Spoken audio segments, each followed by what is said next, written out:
Our minds and brains are programmed for order. It's something that soothes our anxiety. You might have seen that when things go as per how your internal life wants them to be, there's a certain sense of joy and warmth in your life. The moment things fall out of place is when you suffer from bouts of anxiety and self doubt. However, if a self image consists of this one simple fact, I can change the situation simply by changing my actions in this given circumstance.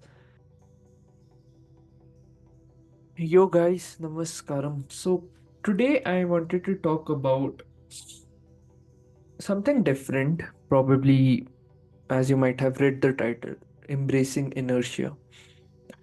So just wanted to put out some thoughts out there and let's see how we kind of walk through this journey. Okay, so everyone wants to just hustle in the new world. Inertia is seen as something evil and not acceptable. But what if I tell you that you can use inertia to build out your strength? What if it furthers your goals and agendas?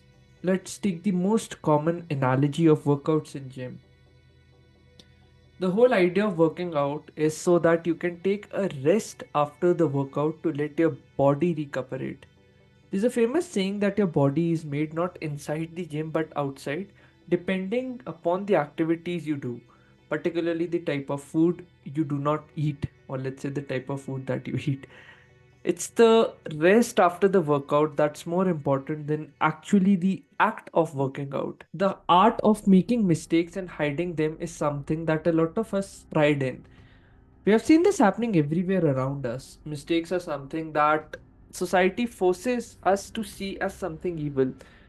They want to punish and pound at us at the first instance of making these mistakes. What's lost in this process is the actual learning that might happen if one is honestly making a mistake. We always have two choices at any given moment. The first choice is to give in to despair and stop taking action. The second choice is to take responsibility for the situation and act in a way that brings you closer to the life that you want to live. So, if we go at it in a little more depth, it all comes down to the self image that we hold about ourselves in our minds. If we believe that we cannot do anything, despair is the only way we will tread. However, if a self image consists of this one simple fact, I can change the situation simply by changing my actions in this given circumstance. That frees us from a lot of challenges and unnecessary baggage. Our choices becomes our habits, which then becomes our default behaviors or a path that we will always choose, which then shapes up our destiny. I know this all sounds good on paper, but let's take an example. Suppose your boss shouts at you. You have two choices: either crib about it and discuss it with 10 different people, thus intensifying your stress in the process.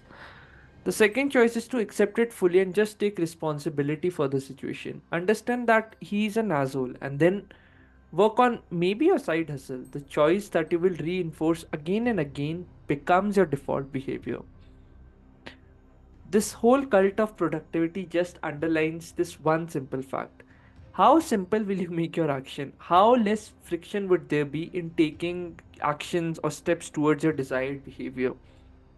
Personal responsibility is the way one gets to achieve all the dreams that he or she has in their mind. While everyone is focused on consuming the news, you read books on spirituality to align yourself with the core nature that you have. There have been days when you're just slogging through and struggling to get back up. Maybe you might have fallen off from that exercise routine and struggling hard to get back up. A small trick to get back is to understand that all the work that you do is in service to something much bigger than you are currently. It can be any god or a higher force that you know for sure is to impact people around you for good. Why religion is so predominant is because it acts as a band aid for a lot of people to ease their anxiety and suffering amid so much chaos. Our minds and brains are programmed for order. It's something that soothes our anxiety. You might have seen that when things go as per how your internal life wants them to be, there's a certain sense of joy and warmth in your life.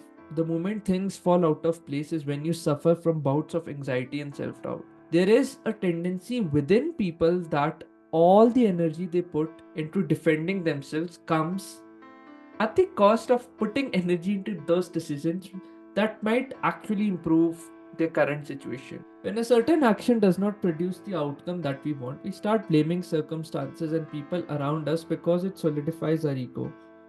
There's a famous saying in the Gita about the importance of acting in the right direction. Action, if directed towards a direction which you know is right for your soul, is somewhat liberating.